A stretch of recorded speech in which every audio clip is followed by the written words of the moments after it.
Hello there, ladies and gentlemen. Welcome back to some EML, and we're here for a lovely little juicy race around Bahrain. Of course, last week we had Baku. It was a very entertaining race. A lot of stuff went on, but here at round 7, we're looking for the Sakir circuit, Bahrain. Certainly not one of our favourites, Alex, but it can cause some brilliant racing here and there. Yeah, it certainly can. Good to be back as well, because obviously I was not here last week. Thank you to Omi for filling in last week while I was away. Yeah, the GOAT. So yeah, we're back for Bahrain, as you said. Not one of our favourite circuits, but in the history of Formula One, we have seen some decent racing around here. Obviously, who will never forget the duel in the desert between the Mercedes in 2014. And of course, the opening jab of the 2021 title fight between Lewis Hamilton and Max Verstappen. So, you know, we've had some good moments around here. Who knew where that title fight would go? Nobody does. It just ended very calmly and everyone walked away. So, but we've got our own title fight going on here for EML, don't we, Josh? Yes, we absolutely do. We can see here TF10 1 point ahead of WR Esports, and then 15 points on the back of WR is NLR. With Team Shazoo slightly further behind, looking at a whole 50 points. But again, anything can happen. It's a great opportunity for some of these teams to catch up, get a couple extra points under the belt, and really start progressing themselves forward. We've got ABS Racing in P5, Precision Racing P6, Rising Lions in P7. With 2 podiums down there, they just need to start working on their consistency, don't they, Alex?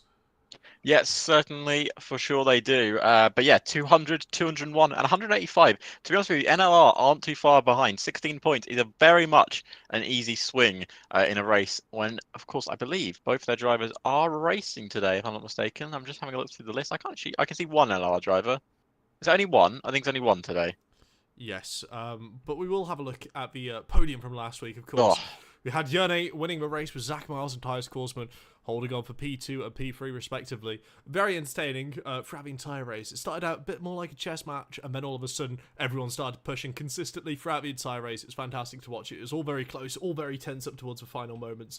But of course, only one driver can come out the victor, and it was Yerne. Let's move over and have a look at the lineups for this week, though. So we can see we've got the likes of Thomas Baldra. Go on, Alex, give that name a pronunciation.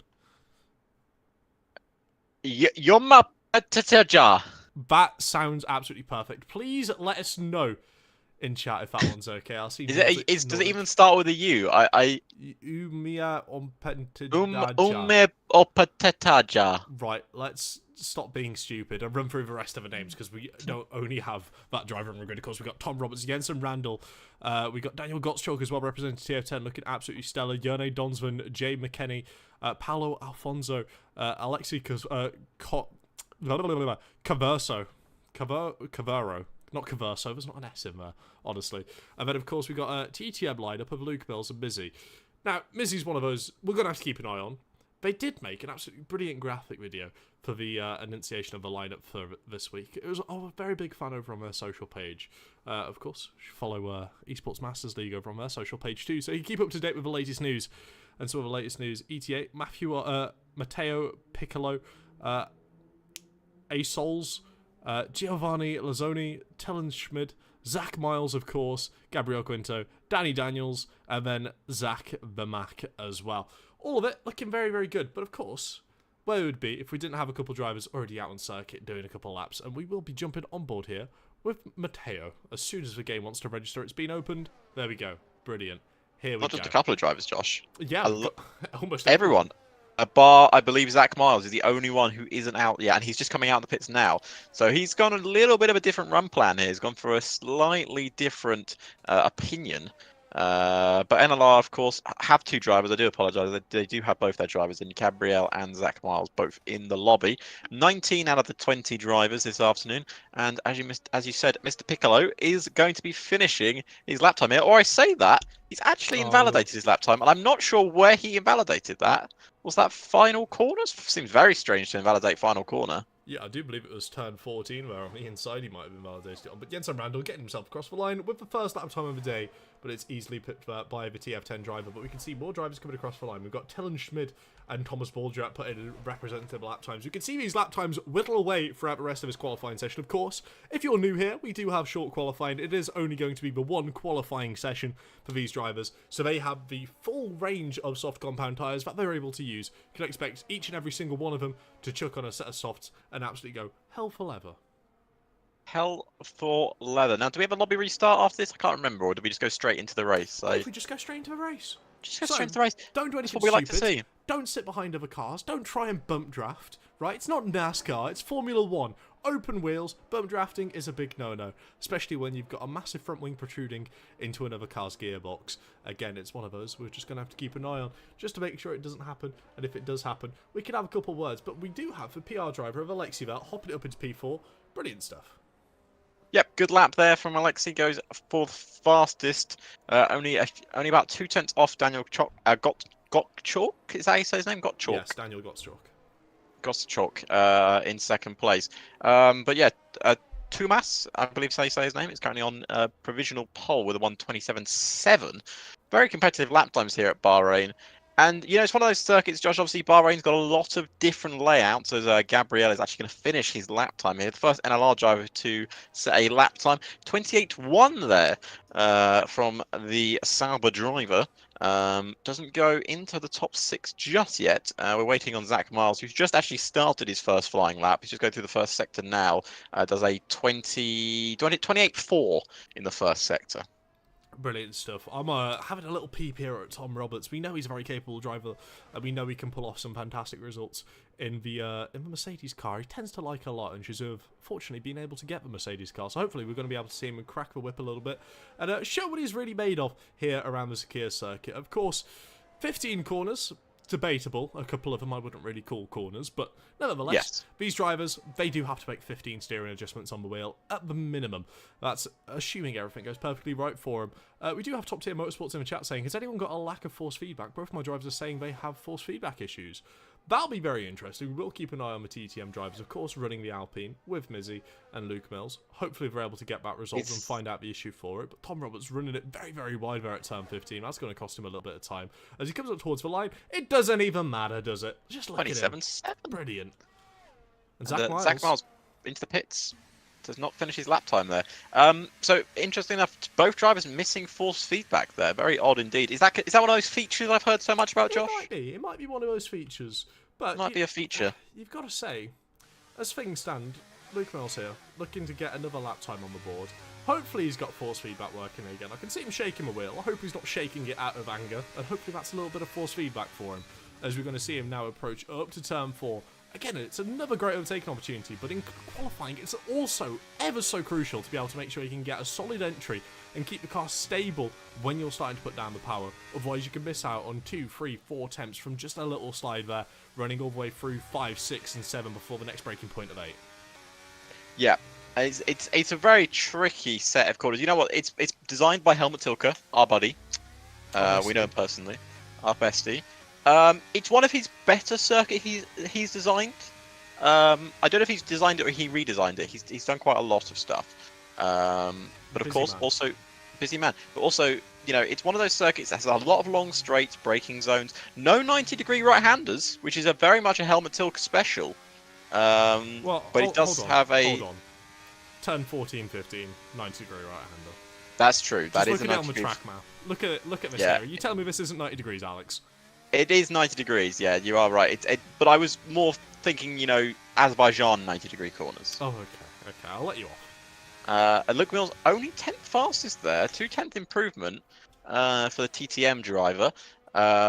Goes into the top 10. Few people yet to set lap times, Josh. 15 down to 19th, yet to set a lap time on the board. But Danny Daniels, good old Danny Daniels, I don't know why I'm doing that accent, is going for his lap. I say that, and he's almost lost the car. I feel like the commentator's curse is strong today. Yes, yeah. Let's not talk about what you just caused Danny to do there. Sorry, Danny. I'm going to completely put that blame on you, and I'm sure Rising Lions are going to come for your head, Alex.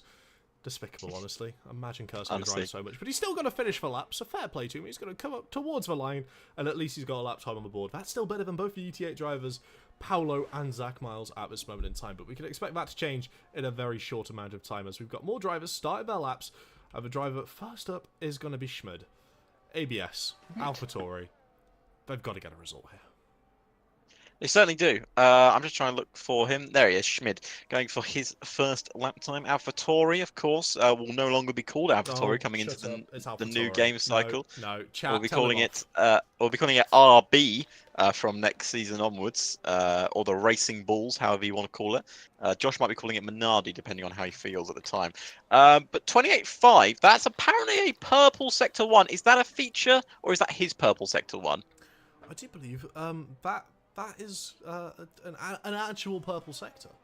Now, it's interesting because the first sector, Josh, it's very important. You've got to get that first braking zone right, because if you don't get the first braking point right, basically the entire rest of the lap is messed up, because it's so crucial to get that acceleration out of the sort of snaky turn one, very Helmut Tilke like, to get the power on and move yourself through the gears. Now, what's his middle sector going to be like? This is going to be the interesting one. He is 3/10 up in the middle sector, Josh. This could actually be a top lap time coming up here. He's got an Alpine in front of him. Hopefully the Alpine will move out of the way. He's going to get a nice slipstream for a little bit. Oh, he left that late to pull for a slipstream. So now, one corner to go here. He's got to get the power on nice and quickly. Don't invalidate on the left-hand side.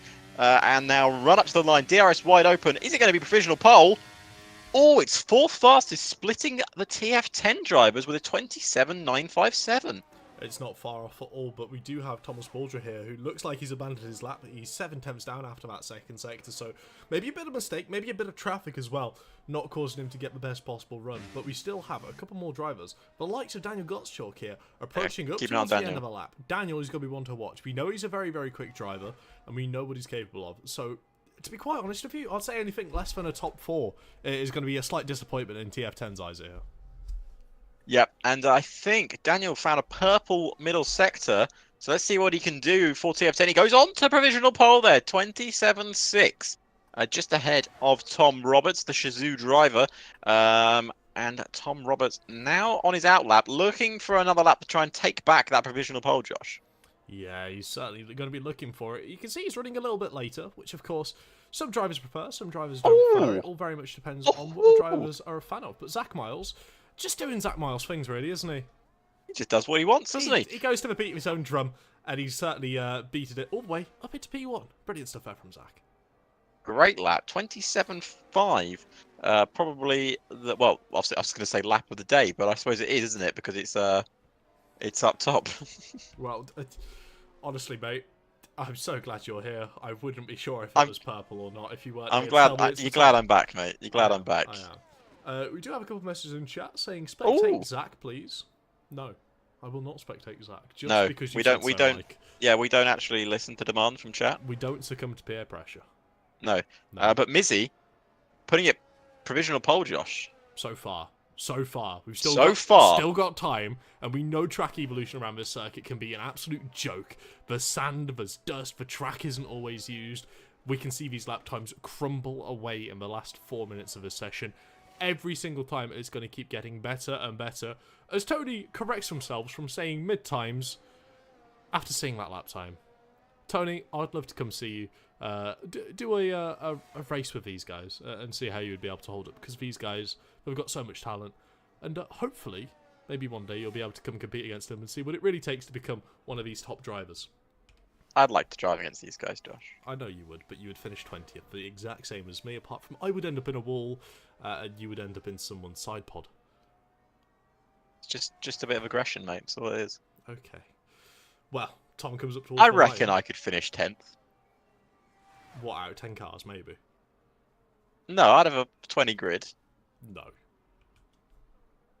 No, I heavily refuse that statement. In a test like there's a spare spot, I'll jump in. No practice, just jump straight in. I could definitely do a 1:30. It's a solid time. It's on the board. You'll be beating 2 drivers at this moment in time. Exactly. Paolo I mean, invalidated his lap time again. Oh, Paolo. Tony's saying he's done a race here. So where are you, Tony? Well, just one. Just a race. Tony, why aren't you racing, bud? Come on, get in. There's an open spot. Saying top 3 in quali round 1, but where are you? Your team needs you. Come on. You can talk in chat, but you've got to be here. You've got to get in a couple of these races. Talk to your manager. Say, put me in, Chief. I'm going to wipe the floor with these guys. That's what you need to do. That's exact. Those exact words. You need to do that as well. I mean, I think Josh is probably speaking truth here because obviously he knows a lot about racing. Absolutely. My wheel knowledge is incredible. As we're currently watching the bull red car rolling round on the circuit. The bull red car. The bull red car. I'm not wrong. There is a Red Bull on it. Oh, that's why it's called Red Bull. I always wondered why they painted the bull red. Isn't it funny? Oh, wow. That's very disappointing. I've just realised that. I was always wondering why the bull was red, considering it's not red on most of our other sponsors. But anyway, besides the point, Thomas Baldrick coming up towards the line with an improvement, up into P5. Solid lap there from Thomas. But you've got to think, with the lap times coming down even further, drivers hopping out on their last lap here might be, find themselves a brilliant opportunity. Yeah, I mean, it's one of those things where you can find a whole chunk of time on a brand new set of tyres, and of course a circuit that is only getting better and better every lap that is done. Now, the first driver out on track here, Josh, Danny Daniels, currently 17th place, 29.1. That's not a representative lap time of the man. I know he can do faster than that. Let's see what he can do with track evolution and a brand new set of tyres. A lot of people going out of the pits. The only one that's still in the pit lane right now is a Mercedes of Tom Roberts. Calling it very fine. 2 minutes 10 left of his session. You can see it ticking away. I don't know. He's coming out again. No, he will. He will. You trust in him? Do you think he's going to come back? I believe. Yep, here he comes. I can see the Mercedes mechanic sending him out. Yeah, he's left that very late, Josh. He certainly has, but it's going to be very interesting to see how he's going to be able to navigate this, especially as we've got a whole bunch of cars in this little midfield gaggle in Sector 2, all squabbling for a little bit of track position. Now, worst thing you want to do is squabble in these sort of scenarios, because it can be so easy to pick up a penalty, and it'll, of course, drop you down the grid a little bit, because you're holding up the field in the game's eyes. It's another one of the game's beautiful features. Boy, oh boy, do we love EA F1 23. 24 is certainly going to be better. Fingers crossed. No, we've got to have faith. We've got to. You gotta have faith. Oh, honestly, shut up. But what? Someone we want to hear a little bit more from will be Luke Mills, the TTM driver. Reported force feedback issues slightly earlier, currently sitting P15, with their teammate on provisional forward with 27.4. How is Luke going to be able to find this time to be able to improve his lap? Well, it's one of those things, Josh, as a teammate, obviously you're cheering your teammate on, you're happy they're on pole position, but inside you're really thinking, how have they found a 27.4 and I'm on a 28.2? Let's see what Luke Mills can conjure up on this lap. He's a 10th up in the first sector. That's going to take him, another 10th up. We've got a 5-place grid penalty for Alexi, but I don't think we restart the lobby, so he will have to take that, I'm pretty sure. No, it's unfortunate for Alexi, but when people end up squabbling like they do, it's inevitable to happen, as we see there, getting right in towards the apex of turn 10. It's so difficult, running it wide on the curb there. It's the optimal way to run around the curbs here, because a lot of these curbs can unsettle the car and cause a couple distractions for the driver to make steering adjustments and corrections. And we see Luke Mills there getting a great little snap on the exit, recovering it brilliantly, using that inside curb, which you can now run on, unlike the previous iterations of this Formula 1 game, where it would instantly decide to spin you out. Luke Mills here. Yes, he would have lost a little bit of time from that, but he's still going to have to keep pushing all the way up to the line here to find any sort of improvement, to jump him up 1, 2, 3 positions on the grid. But everything's looking pretty solid so far for Luke, apart from that little error. Yep, it's going to be a solid improvement. Let's see what he can do. Can he get his nearest teammate? No, he stays 15th. Actually improves by a 10th, but doesn't move up any places. Danny Daniels does move up some places. He moves up to what is 15th place. So now we've got a few cars left to finish. And who is going to be next up? We've got a Ferrari crossing the line. That is of Jay Kennedy. And he goes at 10th place. We've got a Williams coming across the line. Is that Mr. Piccolo? No, that is Giovanni Baruzzi. And he goes 10th fastest. Piccolo's still on a lap. We've got a McLaren of Daniel Gottschalk. Last across the line. Can he take provisional pole here at Bahrain? No, he can't. He improves by a 10th, but can't take provisional pole. We've got a few cars left across the line. We've got Smid coming up next. Smid, the ABS driver, looking to jump his teammate, looking to jump up the grid. He can jump up to 11th, but 11th only. The Aston Martin can't improve his lap time. We've got a Williams, can't improve his lap time. Zach's backed out as well. And I think Gabriel went 3rd fastest. Zach has backed out of his lap time. We've got another Aston Martin coming up to the line of Paolo Alfonso, but he can only do a 28.4. We've got a Red Bull coming up now. Is that of... no, they both Red Bulls are backed out of their laps. And it's only... So No, Jensen's that's it. also backed out. That's it. Qualifying's done. Mizzy's got pole position. Well, Mizzy and then the NLR 2-3, followed by Daniel Gottschalk, Tom Roberts, Baldra, TF10, CPI, Shazoo, ET8. It's certainly got to throw a couple spans in the works, especially looking towards the championship standings. You got to think WR might feel like they're being a bit hard done by here with one hand behind their back. Yeah, I mean, obviously they're missing a driver. And their other driver down in 12th right now, but obviously he improved up to the top 10, and then just obviously other track improvements dropped him down a few places. It's a long race though, Josh. 28 laps of Bahrain, but to be honest with you, it's not very long of a circuit. We will fly past that quite quickly. So, I do have an update from CEO Bossman. Do you want me to read it? Wait, is it a lobby restart? Let's run through this. Right, go on, give us the rundown. Okay, well, Mizzy is on pole position by 26,000 of a second from Gabrielle. We've got Zach Miles, and we've got Daniel Gostrot, and we've got Tom Roberts, and then Thomas Boldr. Tumas? Is it Tumas? Tomash. Tomash. Then we've got Una Impetijan. Yep. And then you've got Jensen, Giovanni, Smith, Jay Kennedy, Piccolo, Giovanni, Zach, Alexi, Danny Daniels, Luke Mills, and Paul Alfonso rounds out your top 19. But actually, both Aston Martins, Josh, both PR drivers at the back of the grid because of that 5-place grid drop. Yeah, certainly so. It's going to be very interesting, but you've got to consider PR from the back of the grid. What are they going to be able to cook up? Are they going to do something a little bit different with the strategy? Are they going to decide to throw the curveball a little bit and cause a couple of distractions here, there, and everywhere? So, we do have an update from CEO. After discussion between the stewards and the feedback given, Parc Ferme will now be turned off for the rest of the season.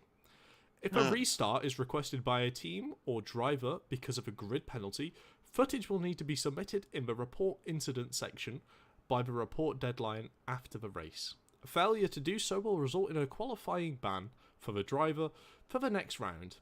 If a reasonable gap isn't left to the other drivers on, in, and out laps, at least a qualifying ban will be issued. And it will have to be a request. So. Well, there was no request for a restart, so we're not having one. No. Well. That's the way the cookie crumbles, unfortunately. I mean, it somewhat is unfortunate, but at the same time, you know, it's always good to see the drivers be able to actually maximise their amount of pace, actually spread out. Of course, we hate seeing it in real life. We also hate seeing it in the game. It's not always the way. And, well, because there's no restart, there's no time to get your book out, Alex. I know Nordic's been waiting I'm for sorry. the book I don't even know so where the long. book is. Oh, it's under some cookies. Why? Well, I was eating cookies last night, so. Oh yeah, you was having a little munch. Yeah. What sort of cookies, out of curiosity? Choc chip cookies. Okay, right. By Sainsbury's. Other brands are available, of course. Oh wow. Okay. Hashtag ad. Hashtag ad. Hashtag ad. We're not sponsored. So I do want to point out as well, there was a bit of talk on Twitter that Zach the Mac would be able to drop a 0.3 in qualifying. Yes. It didn't come to fruition. No. But it's not unlikely. Yeah, it's well, I mean, you know, depending on how much fuel they put in the car, there's potential to do it in the race. I don't feel like you can start with 1 lap of fuel, but certainly be interesting if you could. Certainly. Certainly would, Josh. It certainly would. So, what are we waiting on right now? Drivers. Drivers. They're doing their setups because, of course, Parc Ferme is no longer on. No. So Yeah, I imagine what they've done. They've got a qualifying setup on. Change the wings up. Probably change the pressures as well, because obviously pressures from qualifying and the race are different.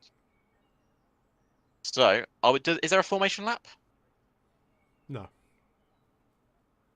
It's just going to get chucked in. They won't have time. Hopefully they would have pre-made setups to make sure they're race spec as well, and then try and go for that one. But at the end of the day, it's not the end of the world, is it? No, not at all. Not at all, Josh. I feel like we could have got the book out at this point. I think we could have done. Well, someone's clearly not tabbed into the game, and it's not us. No, I'm just watching. Well, I mean, I can see Carlos Sainz's garage. yeah, I mean, it's what happens when one of the WR drivers don't show up. They just casually go and get Carlos Sainz Jr. to fill in the seat for him. Yes. Fair play. Surprised he's not in. You know, I mean, it's fair enough. But here we go. We ready for your 5 red light for the Bahrain Grand Prix? It's lights out. And away we go here for Bahrain Grand Prix. It's a good start from Mizzy as the TTM driver takes a good lead here at Bahrain, followed by the 2 NLR drivers. We go into turn 1, heavy braking zone. We're going to see any instance. We usually see some on the opening lap, a little bit of wheel banging, but it looks like Mizzy's got a clean getaway, followed by both NLR drivers. And then here comes Tom Roberts battling with Daniel Gottschalk, and then Thomas Baldrick coming up behind. We've got a yellow flag in the background and a spinning Alpine and a spinning Haas. I've seen that picture before in Bahrain. Luckily, it's not ended with fire as well. But we got TF10 ahead of Shazoo, and then we got the CPI driver chasing them both down. But for Mizzy, it's been a great start. Oh, CPI driver Thomas there going to the inside of a TF10 driver. Now he's going to have a very difficult challenge here to try and hook it around the outside here at turn 10. We know difficulties can be made there. He doesn't decide to try and cut it back. He doesn't want to unleash his inner Fernando Alonso. But you've got to give credit where credit's due. The drivers at the start, all the front 3 runners on that soft compound tyre. Oh dear. That's not what he was looking at. Giovanni there having a little bit of a wayward issue.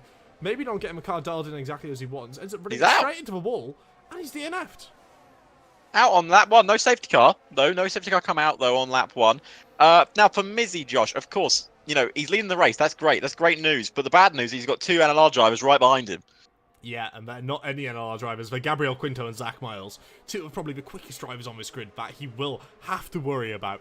There's no ifs, ands, or buts. Personally, if you're busy at this point, you've just got to try and hold on for what's best for yourself, because you know these 2 are going to work together in just a fantastic display of teamwork. We see it almost time and time again with NLR. They're always able to work together, bounce off each other, use slipstream, DRS trade, fuel manage, ERS share to really excel themselves up the grid in these team events. It's exactly what they like to do. It's exactly what we've seen. They're heading into turn 1. They're wasting no time trying to disrupt Mizzy and getting himself sorted, looking further towards the future. But I do just want to point out here, Alfonso here, jumping up all the way into P10 on that soft compound tyre. He's had a fantastic start.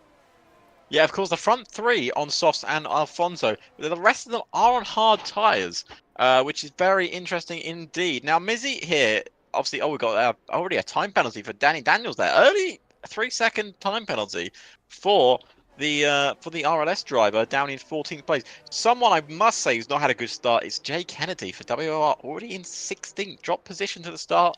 Hasn't really regained them at the moment, I should say. But for Daniel, Josh, you're looking at Daniel right now. He's about 1.6 seconds off these front 3. He's just playing the long game, isn't he? Because he's on hard tyres. Doesn't need to worry about the guys on softs. Just take it one step at a time. Obviously, you got Tom Roberts behind you, but he's sticking him in DRS, and then obviously you got the CPI drivers a bit further behind. But at the moment, he doesn't need to worry anything. He's just in his natural race. No, so what he's really got to do here is understand the drivers in front, they're naturally going to pull away on a soft compound tyre. It's not the end of the world.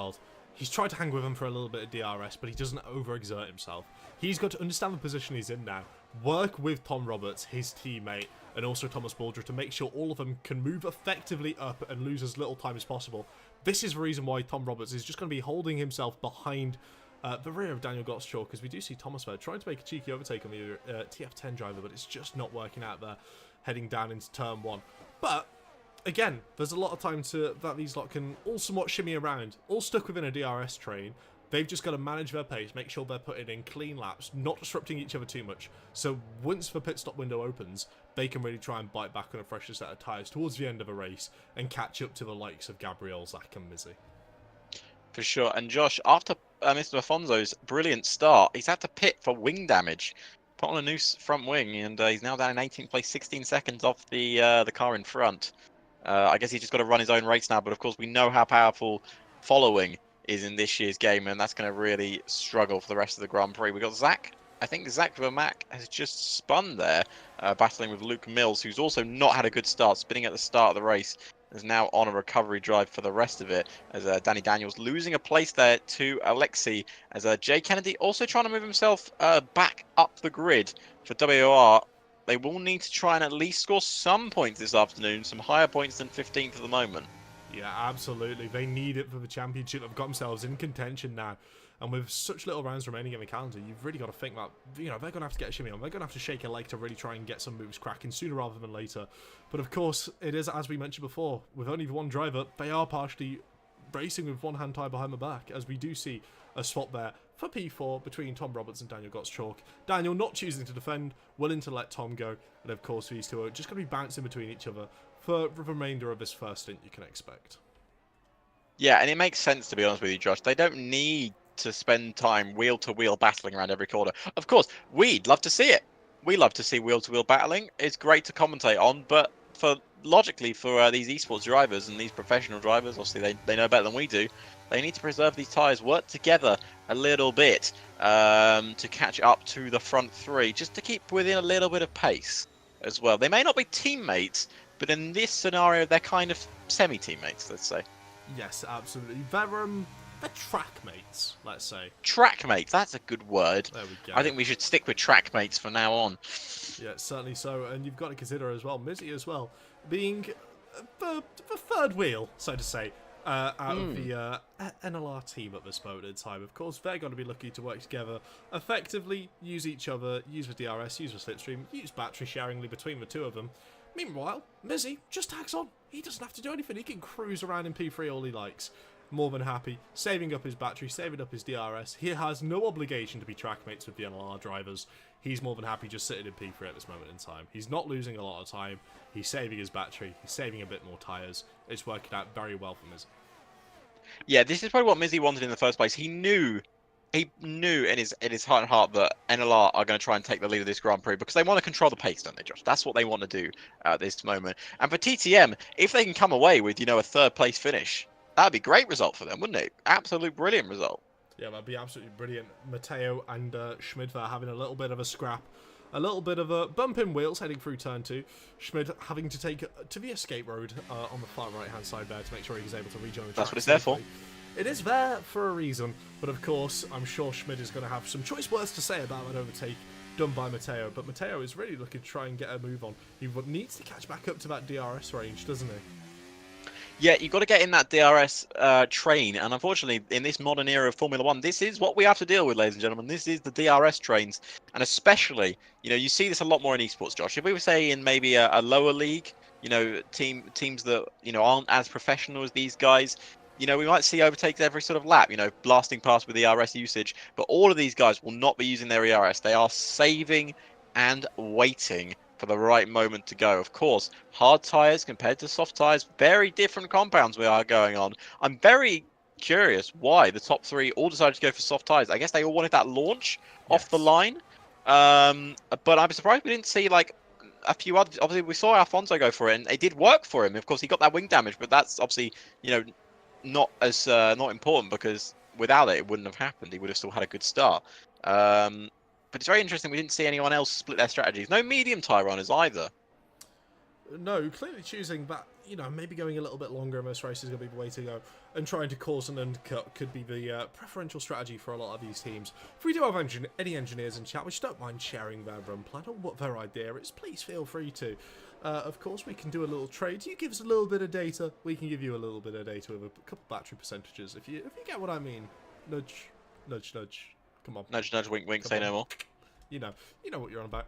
But of course, we've got drivers here. Still within the DRS trade. This is how the race is going to be, right? If you was coming here expecting all these drivers to go hell for leather like we saw at Baku, not quite exactly the sort of same plan. These drivers are going to take it a lot more tactically, a lot more carefully. But something I do want to point out, Tom Roberts, he's almost caught up to the back of Mizzy here.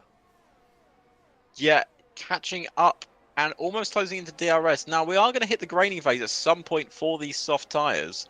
Lap 6 is probably a bit early. These tyres can go quite far into this Grand Prix. The interesting thing is here, Josh, are they going to go for the one-stop, soft to hard, or maybe soft to medium? Well, you do have Zach Clark in chat saying NLR are doing a soft medium.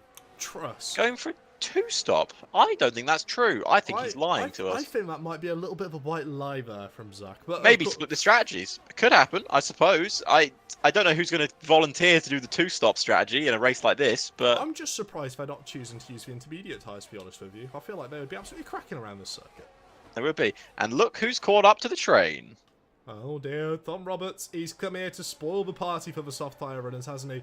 You can see he's got a lot more grip coming out of traction zones. So surely we're going to start seeing Tom Roberts decide to try and make a couple, you know, fake moves, maybe a couple lunges here and there on the likes of Busy, Gabriel Quinto and Zach Miles to try and get past him, because we know he can't just sit behind him, because the further he sits behind, the more dirty air he gets, the hotter the tyres will end up getting from the back of the car. It's not exactly going to be the optimal strategy for him now, just to sit behind and wait, unlike it would be for the likes of Mizzy and Gabriel, where they have that opportunity, where they can stay in touch, because now they're under pressure, they might feel a need to maybe get a little bit of a move on. But the slide in there from the Alpine in front. TTM driver sliding through the corner. And I thought Tom was going to go for it there, losing a bit of ERS to close in. I think it's been a tactical deployment there, though, Josh, as he's trying to psych Mizzy out. Is he going to find a move up the inside here? Surely not. They're going to go wheel to wheel through the right-hander. Tom Roberts backs out. He's going to dive up the inside, though, for this next braking point. There's not enough room in the inn, and he sticks behind for another lap. But Mizzy is getting a little bit of a warning here that Tom Roberts is not sticking around this afternoon. Daniel Gottschalk also behind, looking to be interested in making a move, considering he's also running, I'd say, 100% ERS, Josh. Yeah, it's very much certainly looking that way. We're going to start seeing a little bit of this teamwork we was mentioning earlier between the two NLR drivers. They're going to end up swapping positions to try and fend off, but you can see Mizzy having a little mistake there, was it? He outbroke himself. Yeah, he outbroke himself. A little too deep on brakes, but he was able to recover back on track. There to P4. I'm sure the stewards might have a better camera angle than we currently have in the game. But Mizzy holding on to P4 at this moment. But Daniel Gottschalk is certainly going to be pushing him all the way throughout this section. Now, this is a time where Tom Roberts really just wants these soft tyres to, you know, find a little bit more pace so he can start trying to pull away from the rest of the hard tyre runners. Yeah, I was just to clarify that, I was riding on board with Mizzy going into the braking zone. Basically, he saw the two drivers swap, and Zach Miles let off the accelerator not to hit the back of his teammate. And I don't think Mizzy mistimed the braking point. You know, that bit of dirty air coming onto your car, you don't get the braking point absolutely right sometimes. And luckily for Mizzy, good reaction times to take avoiding action, pulls the left-hand side, doesn't cause any incidents, and I think there won't be any investigation because there was no contact. I thought you got a 20-second time penalty for that. For what? You know, lifting off into a braking zone. I thought you got 20 apparently seconds so. penalty. Yeah. Apparently it's not tactical. You just get a time penalty for it. Well, certainly a couple of drivers who are trying to throw tactics out the window at the moment are deciding to really have a little bit of a fisticuffs at the moment. Danny Daniels and Alexei, both from outside the DRS range. Danny Daniels picking up that time penalty. It's going to be in Danny's best interest here to try and do whatever he can to try and hold up the field, cause a little bit of mayhem, and try and hope and pray for a safety car to come out. But we're a little bit away from that window, really opening up for him to be able to make a pit stop to try and capitalise on it. We will see. Daniel got short there with a little bit more battery usage. Had a little peep to the inside, but Mizzy, so late on the brakes towards the inside, tries to outbrake Tom Roberts, but those hard tyres just have so much more grip, and Mizzy's had contact. Mizzy's off the track. Mizzy's off the track, overtaken by both TF10 drivers. Mizzy out of ERS as well. Oh, it's compiling the misery for Mizzy here. It's not looking too grand for this Alpine runner, the TTM driver, on that soft compound tyre. Surely he's got to think about diving it in the pits here to try and save himself a little bit of time wherever he can, of course. That would mean he's falling out of the DRS train. Yeah, falling out of the DRS train indeed, dropping that probably around to where his teammate currently is, down in 16th place. And I don't know what's exactly caused all of this carnage, but it's not working out for Mizzy at the moment. He's within DRS range of the car in front, trying to close in as much as he can, but without, you know, obviously, Josh, under 10% battery, God knows you've told me enough times, you will not have your full engine power. No, the battery goes into a reserve mode. It tries to save a little bit more. It won't want to deploy the battery. And, of course, you'll be running a couple Tom courses. No way did Tom have a look at the inside there. No, he caught the curb. He Tony Hawk'd it. Well, he's certainly still trying to look to hold on to his position here with Jensen there, putting a little bit of pressure, heading up into turn 14 and now turn 15, going side by side. It's not the optimal line for either of them. They're going to have to be careful about the car behind. Of course, the other CPI car looking to try and get a move done. Oh, they're closing it on Mizzy as well. No one wanted to give that place up, but Mizzy now trying to keep up the inside. Thomas goes a bit deep into the corner. Mizzy would try and defend that, but there's no room in the in. Round the outside goes Jensen, but now they're trying to go 3 wide. Jensen's found a little bit of a gap there, and he's found his way up into 6th place ahead of the CPI driver. And up ahead, Josh, Tom Roberts is making a move on Gabriel. He's up into 3rd place, and somehow Thomas has kept into 6th place, but now he's out of ERS. Josh, these eSport drivers have kicked the bucket already. They've already gone crazy. Yep, this is exactly what we were kind of hoping for. No way. Mizzy's gone for it again. Mizzy, He's gone for it again. Mizzy. He's trying to go around the outside, like Fernando Alonso to Lewis Hamilton a couple of years ago. Oh, he couldn't make it stick. Oh, but he's hit the side of the Red Bull. Oh, my God. I think he's lost an end plate there, too. The Williams car in the background, Matteo, doesn't have a front wing at all. And he's going to get a run. No, he does. He's got a front wing. Okay, never mind. Okay, sorry. I missaw. Yeah, I thought you were having a feature. Oh, no, I just completely missaw. Mizzy needs to get in the pits, though. It's all falling apart. Yes, he does, doesn't he? He needs to start doing something a little bit different. Whether it's going to be diving onto a fresh set of tyres, saving a little bit, trying to, work himself back up through the grid. But we can see these top 4 cars here running in such close proximity. Zach Miles has been able to pull a little bit of a distance away. Gabriel Quinto doing a fantastic job to hold up Tom Roberts, and of course Daniel Gottschalk here, who's going to be looking to try and fly past both of them, heading down into turn 1. But he's going to decide to hold on to P3 at the moment, not necessarily looking to disrupt the NLR too much, but Gabriel Quinto now has a fantastic opportunity to hold up the pack and give Zach Miles that little bit of breathing room he needs. Yep, it was brilliant racing indeed from these drivers. Now, of course, Mizzy going on to the medium tyres. Not going to be able to pull the undercut very effectively as Zach Vermaat gets a 3-second time penalty. Going to be a long road of recovery here for Mizzy, but it's not impossible. Is Daniel really trying to pressurise Gabriel here? But the NLR drivers, Josh, are controlling this race a lot better than Mizzy was, especially on tyre wear. Yeah, and keep an eye on Schmid as well, having a beautiful battle there. Trying to send it to the inside, but of course the Red Bull car's just going to have a better run heading all the way into turn 10. It's going to look very unlikely, but you can see the CBI driver, currently sitting in P9, red flashing light on the back of his Red Bull. That's not the sight you want to see. It's the sight that the AlphaTauri of Schmid would love to see.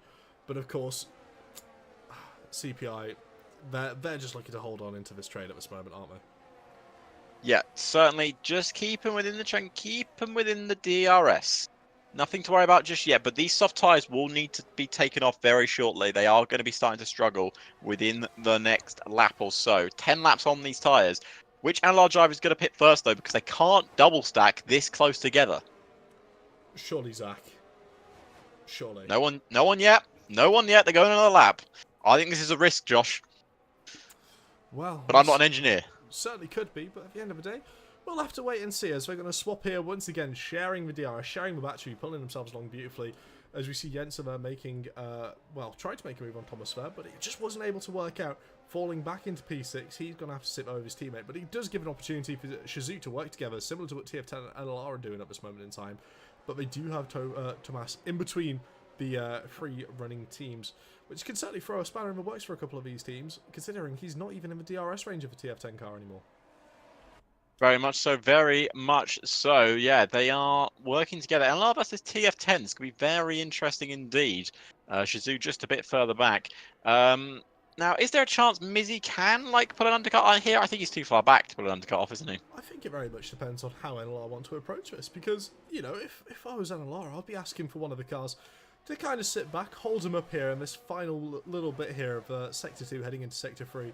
Chuck it on the brakes, take it loads easier, build up a 2-second gap, so you can pick Gabriel and Zach on the same lap. Of course, that would open up a beautiful window of an opportunity there for Mizzy to get an undercut sorted. But at the end of the day, you've got to consider that maybe they're looking towards more securing this 1-2 than trying to beat TF10. I know that sounds counterintuitive, but if they're looking to protect this 1-2 on track a little bit too much, of course, Mizzy's going to get brought into this even more. Daniel is going to struggle a lot more as well. Oh, again. We're going again. Staying up for another lap. Now, I'm genuinely surprised at that because I honestly think these soft tyres have had their day. Daniel Gottschalk certainly thinks so. He's going to say, screw this, and he's going to go down the inside of both cars. Will he outbrake himself? He somehow made that corner stick, and he's up as the lead of the Bahrain Grand Prix. Zach Miles, I think Gabriel a bit caught out by that, but he's going to come back at him here. He's not going to give up that easily. Zach Miles retakes the lead of the Bahrain Grand Prix, but does he? Because Daniel breaks a bit later, but now on the outside line, Zach on the inside. He's going to try and push him a bit wide. Is there going to be room? There is. And Daniel takes the lead officially now Will Zach dive back down the inside? He goes for it from a long way back, and I don't think Daniel was expecting it, but he can't keep the grip up the inside, and Zach Miles has to settle for second best. Gabriel doing a good job of defending P3 right now, as he looks to try and close back up to his teammate. But do you think NLR are a bit caught out by that dive bomb from Daniel? Perhaps Daniel had the battery to burn, and he certainly decided to do so, didn't he? He wanted that move. He didn't just want P2, he wanted the lead, and he certainly took full advantage of what he was given. Now NLR surely might be starting to regret a couple of the decisions by not pitting a couple of laps earlier, because we are starting to see more cars dive it into the pits. They are in a window here where they can go to the mediums, run it easily until the end of a race.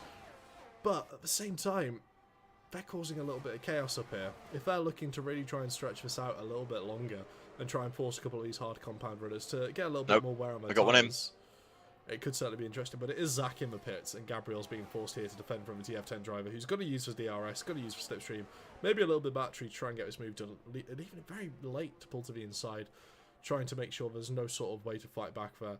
And again, a little wheel tap there from a TF10 driver onto Gabriel, but he's just going to have to settle for P3 at the moment. Yep, certainly will. Zach Miles just coming down to the extra pit lane. I'm just keeping an eye on Mizzy here, Josh.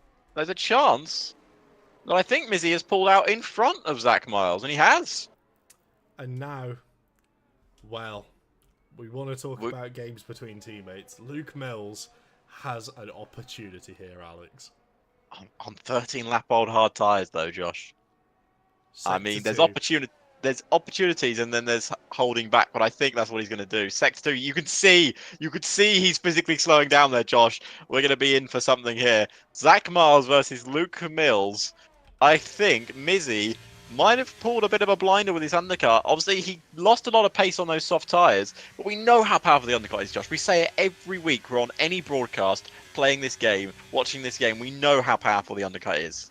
Yeah, we know as well. The overcut is equally viable if they're able to make the moves up. But again, as Maury Walker once said, catching up to one car is something, but then also trying to get the overtake sorted is a whole other ballpark. And when you got drivers which are willing to defend as heavy as some of the drivers in this lobby are, you know, at the end of the day, it can be very difficult to try and make moves. It's not going to be easy, that's for sure. And I think for Zach Miles is Oh, hello, welcome back. Oh my God, what happened there? I'm not sure. Did that happen to you as well? Or was that me? No, that was just you.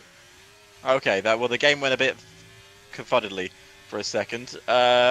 So now Zach Miles is going to pass Luke Mills. There's not a lot Luke Mills can do on a defensive, as a defense on a main straight with DRS. No, dive it back down the inside. Easy work. See, that's why I'm not a racing driver, because I would have just caused a collision. But, with that being said, we do have the other NLR car into the pits. It's Gabriel Quinto coming out in P10, a little bit off away from Luke Mills, but you saw Zach Miles' pace, how easily he was able to catch up to the old hard compound tyres. Not doing Luke any justice at this moment in time, but we do have the two TF10 drivers out in front. They'll be slipstream trading, just to make sure they can find themselves into a good window. Tom Roberts, though, pitting a couple laps earlier, down in P15.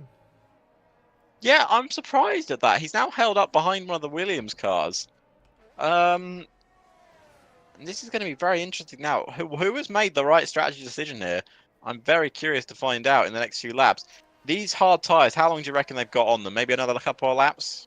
Yeah, I reckon another 3-4 laps on them. It's really going to come down to what tyre they want to try and stretch it to, because theoretically they could try and stretch it to a soft compound tyre if we're going to work this effectively with the DRS between the two TF10 drivers, and we see that. The Williams of Giovanni going very defensive on Tom, but it'll be all for naught as Tom makes his way to the inside, gets the move done, and the Williams is flashing with the ERS, not having a very fun time down there in P15 at the moment. Might have been a bit of a mistake from Shizou there. Was it just a bit of an early, sort of like a, what's it called? I can't remember what the word's called. Like a knee-jerk reaction to something? Maybe.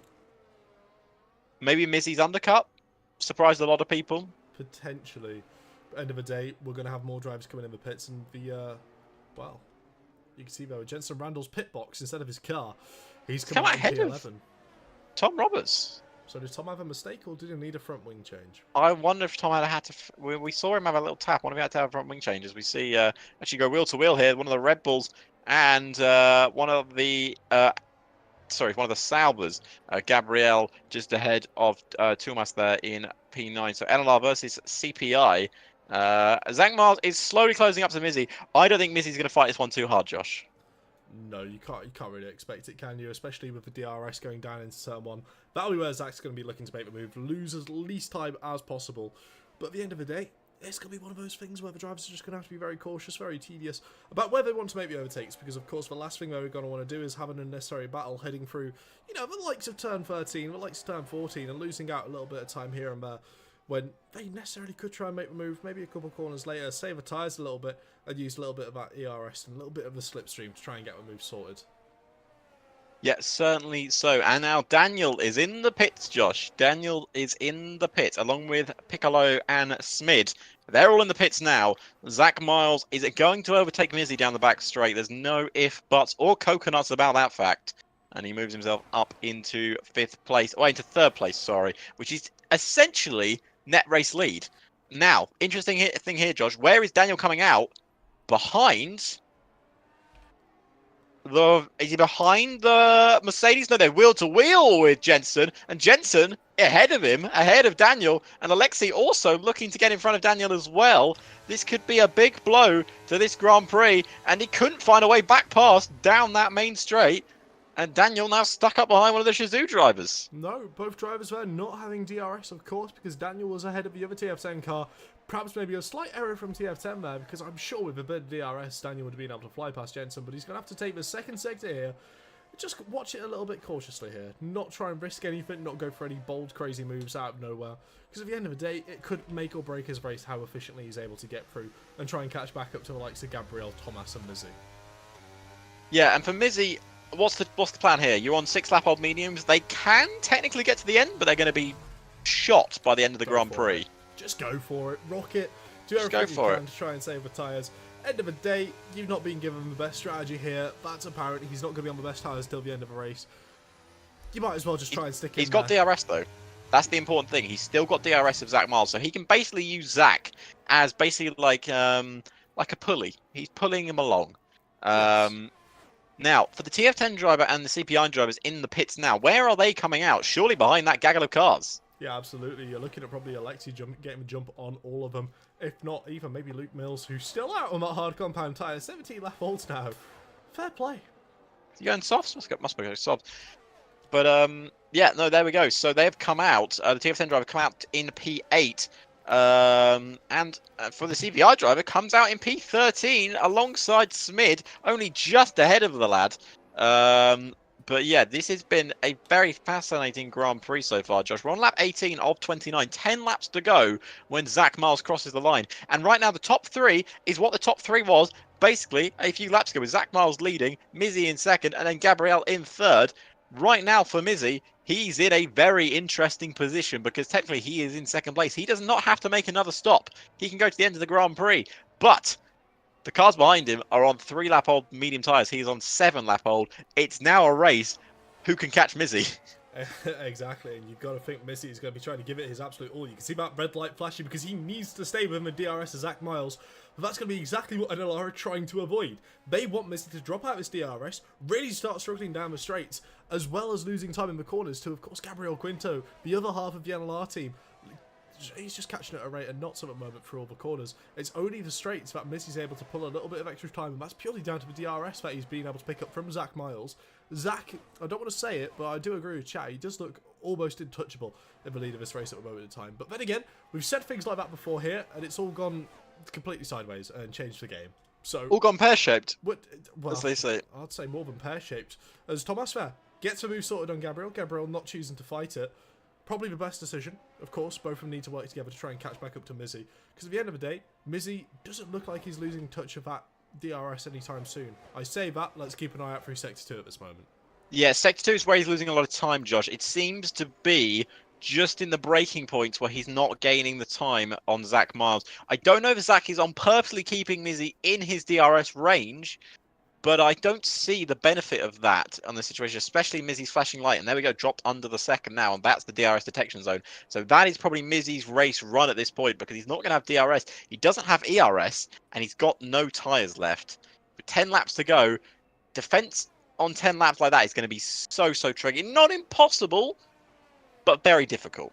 Yeah, he's just got to really have to think now, tactically, defensively, how's he going to be able to disrupt the rest of his field? How is he going to be able to get himself into the best possible position? Would he necessarily want to back up the pack? Because surely if you end up backing up the pack in that middle sector, you're going to cause yourself issues heading down the straight where you could be looking to get swamped by 2, 3, 4 cars because you won't have a traction coming out of turn 14. Certainly going to be an interesting option. I would not like to be in Mizzy's shoes. It feels like an awful lot of pressure for the TTM driver to be under at this moment in time. As Danny Daniels picks up another 3-second tyre penalty, deciding to double it and give it to the next person. You know, Josh, I'm gonna disagree with you on this one. I don't think there's any pressure on Mizzy right now because he's in second place on 9-lap-old hard tyres. He's got no DRS. He's got no teammate with him. He's got no tyres. All he can do now is do whatever he possibly can to get points for the team and finish as high as he can. He knows in his heart that those guys behind him will blast past him when they get DRS. So right now, all he's got to do is sit there, enjoy the last 9 laps of this Grand Prix, and react to anything that happens. Safety car comes out, this race gets flipped on its head again because Mizzy gets a free stop. Absolutely. And then at that point as well, you're thinking, you know, a couple of these drivers, they've only recently pitted, looking at the likes of Matteo. Would they necessarily even want to dive it back in pits, or would they choose to take a little bit more track position? You see Gabriel Quinto sliding his car around turn 10 there. Very dramatic fashion, but of course, it's just one of the quicker ways to drive this year's car. Yeah, it's one of those things where, you know, it's weird because people have said, "Oh, I really hope the sliding has changed," but people seem to enjoy the sliding. I've personally quite enjoyed it this year, but right now, this is the point of no return as Gabriel is now within DRS range of Mizzy. He's got to try and pass him quickly. Mizzy's going to become some sort of a roadblock for the next few laps. But as you said, Josh, and I think as chat was saying, Zach Miles looking pretty untouchable right now. Yes, certainly does. Looking very much in a league of his own out front. But Gabriel Quinto kept pace with him throughout the entire first end of the race. We know he's got the pace to be able to keep up with Zach. It's just whether Zach's going to be able to drop back and give his teammate a little bit of DRS and what sort of risk that would involve for the NLR team. Because, of course, a win is a win at the end of the day. They're not going to want to try and throw that away, giving an opportunity to the likes of Thomas, Daniel, the other TF10 car, Shazoo. They don't want to give any sort of risks up here. No risks taken at all, but it's now an LLR 1-2 once again as Mizzy falls into third place. Mizzy will have DRS once again, but again, the tyres deficit is going to be huge, Josh. You know, 6-lap-old against 10-lap-old medium tyres. And obviously, Mizzy had to push these as well to get that undercut to even consider to be working. These guys have had time to set these tyres in. You know, the rears will go first, and Mizzy's going to really struggle, but he's still got DRS. That's the important thing.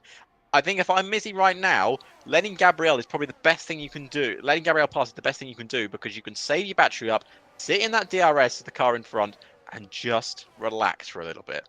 All Mizzy's really got to do is make sure that he's, keeping a hold of that DRS, because the only worry for Mizzy here is if Gabriel decides to dump a bit of battery, all of a sudden Mizzy's left without DRS again, and he's completely vulnerable to 2, 3, 4 cars behind. Certainly not going to be an opportune moment, but Daniel Gottschalk is taking an opportune moment there to have a look at the inside of turn 14. Very late on the brakes towards the inside, clunks over the curb, gets that position, but I don't feel like he's going to hold it. No, he's going to get really caught here down the main straight, and that might have been a bit of a risky overtake, to be honest with you. Oh, Mizzy! And interestingly enough, Mizzy going for it down the inside, and I said, Josh, at this point, he's got nothing to lose, does he? He's got nothing to lose at all, because if he thinks he's going to get overtaken, as we see the CPI and TF10 drivers go wheel to wheel, and once again a car run off the road, oh, a bit of wheel banging there, oh, a bit of wheel banging double time, triple 3 times wheel banging, and that seems a bit more personal between the CPI and the TF10, and we see Thomas get spun round there. I think the stewards are going to have a good long look at that one, Josh. Yeah, certainly, especially when you compare it with the sort of driving... Oh, Mizzy! Oh, my lord! How has he hold that one? What a save from the Alpine driver. And luckily he ghosted through the rest of the cars. My God. I feel like the stewards might also want to have a look at that as well, because the TF10 car just overtook him when he was ghosted. Yeah, and Gabriel as well. I think a must-have touch with Mizzy. Mizzy was still trying to hold it around the outside. Got caught on the curb on the outside and literally just held it. But congratulations, Mizzy. What a catch that was, son. You know, keep yourself proud for 11-lap-old medium tyres to catch a spin like that. But yeah, this is definitely not over, Josh. The stewards were going to have a long evening ahead of them. Now, for someone that looks so comfortable. Zach Miles has got two very fast TF10 drivers closing down on his race lead. Yeah, but his teammate's going to have to decide to pull his finger out here and cause a little bit of disruption there as we see the TF10 car going down towards the inside there. Again, just kind of shutting the door in Gabriel to make sure he can't get the exit he necessarily wants, with that red light flashing as well now for almost all of these cars, apart from a certain Shazoo driver. Of course, it's the oh, okay, never mind, it's flashing now. But it wasn't flashing a moment ago. Promise, chat, please believe me. Please. Oh! Well. Oh no! Gabriel's still seed! Is he round? He's DC'd! He's disconnected! No, he's DC'd! No! Oh, that is such a shame. Oh my god. He's been featured! Oh. I did say to the drivers earlier in the Discord, make sure you give your make sure you give your teammates an invite just in case something like this happens. So hopefully you'll be able to join at a rapid rate of knots here. But again, it's going to have to be a very quick rapid rate of knots before Mateo. He's drop out of DRS. Yeah. And then, of course, Mateo's on fresher tyres. Thomas Baldra as well, showing he had the pace up there, of course, before TF10 collided with him. You know, you've really got to consider he could be in a bit of jeopardy now. He's going to be in a huge amount of jeopardy.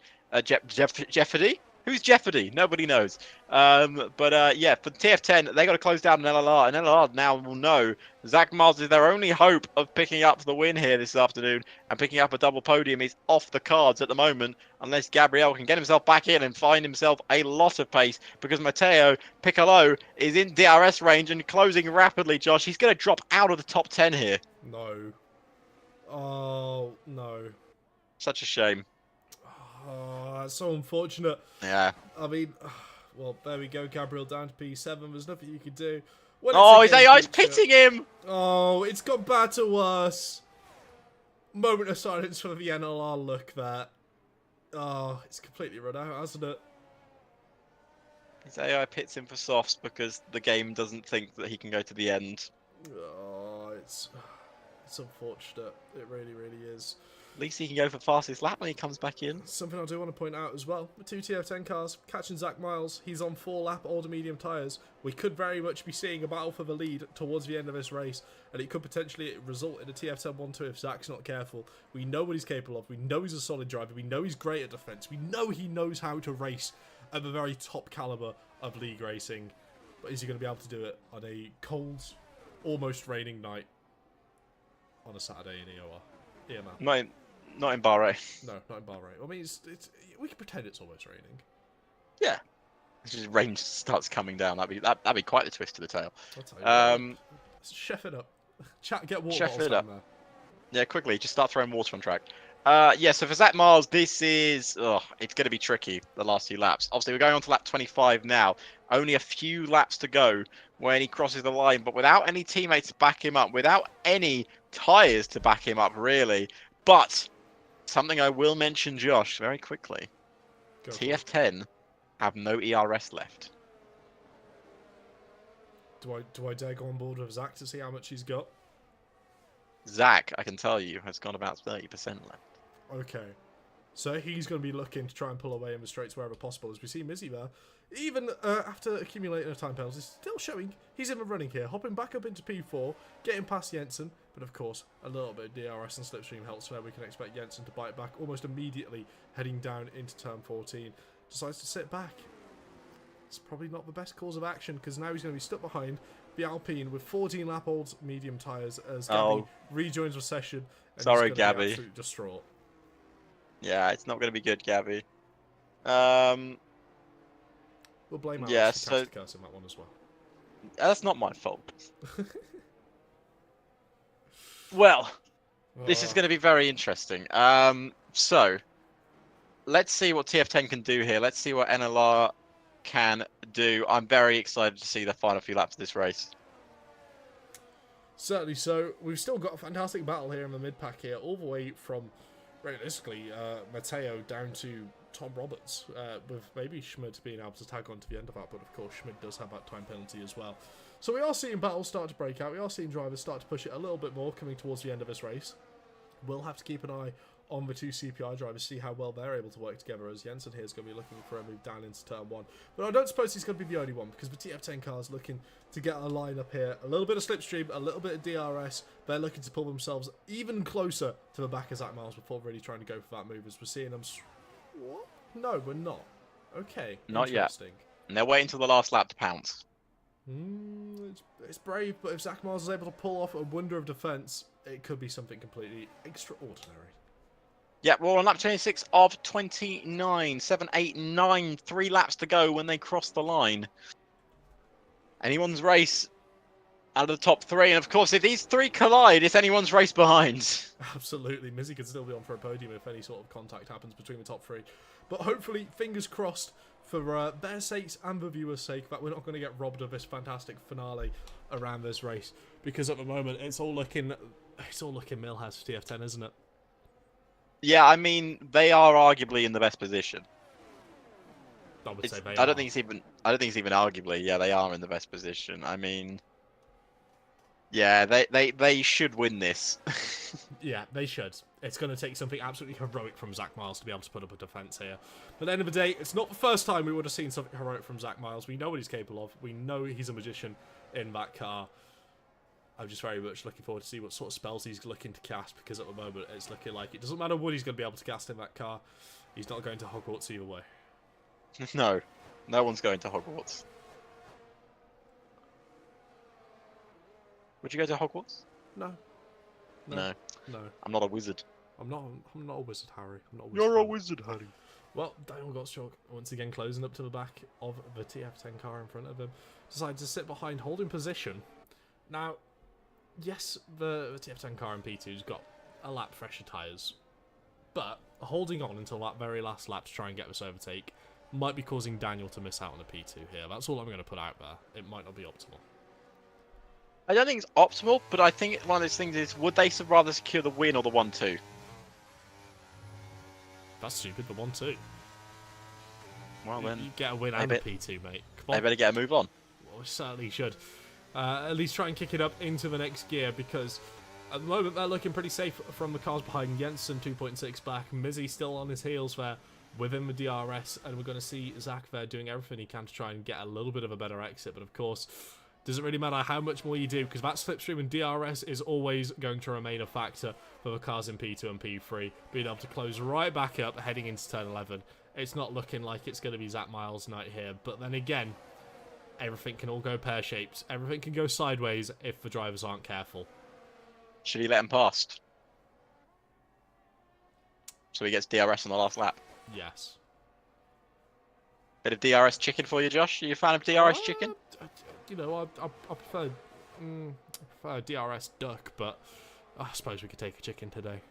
Well, I think he's going to go for it. He's lining up for the move, and there he takes the lead. The TF10 driver takes the lead of the Grand Prix, and now we've got drivers defending. We've got a 3-wide moment into the first corner, and it looks like TF10 have taken the lead, and it's Daniel who's found himself in second. The TF10 driver leads the Grand Prix. Zach Miles now falling down to third place. He's still got a lot of ERS to play with, Josh, and TF10 do not.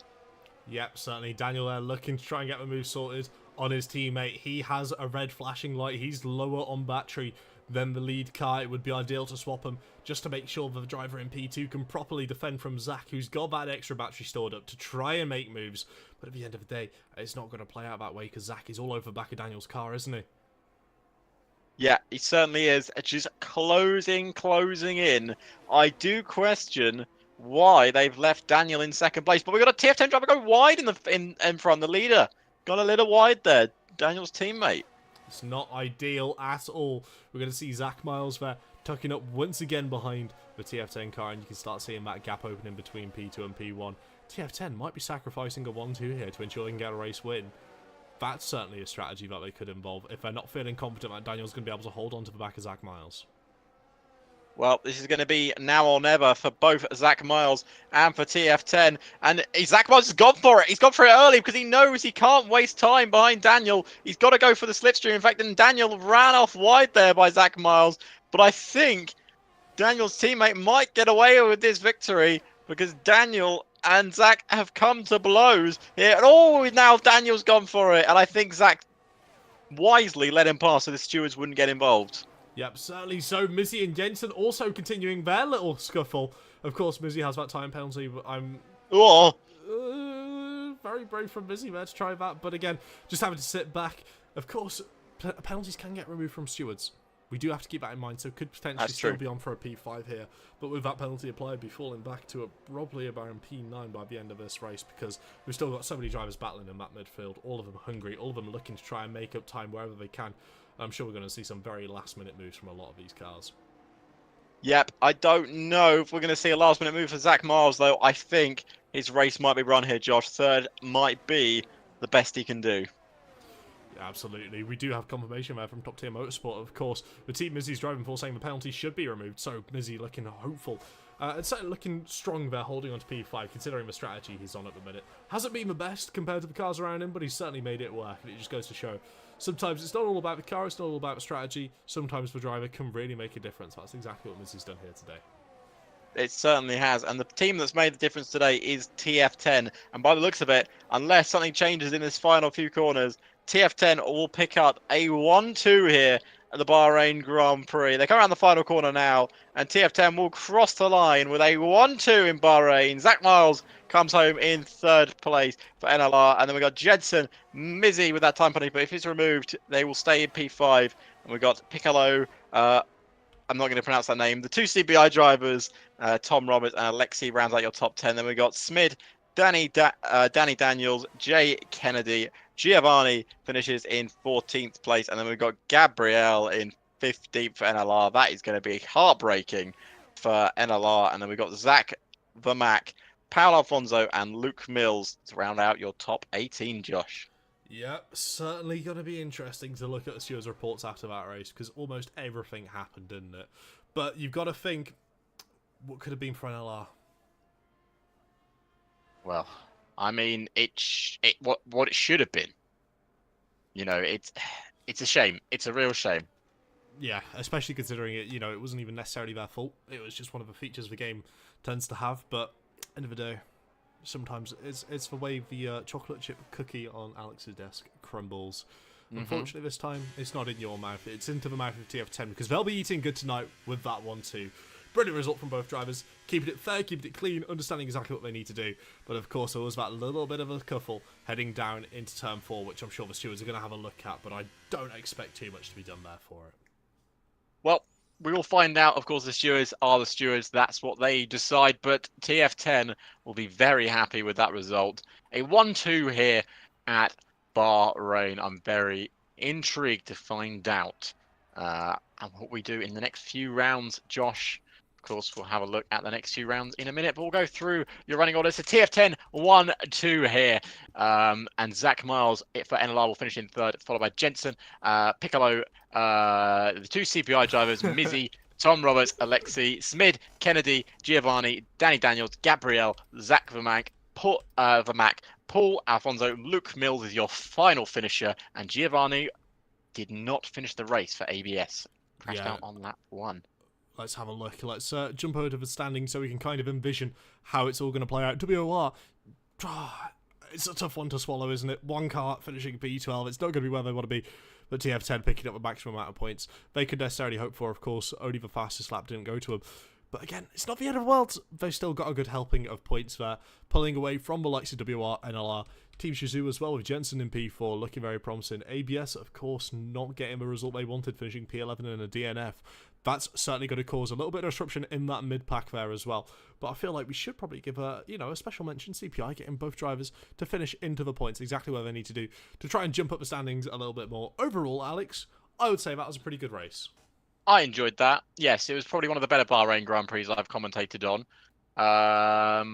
So I'd be very interested to see how this goes down coming into the next round, Josh. But where is the next round?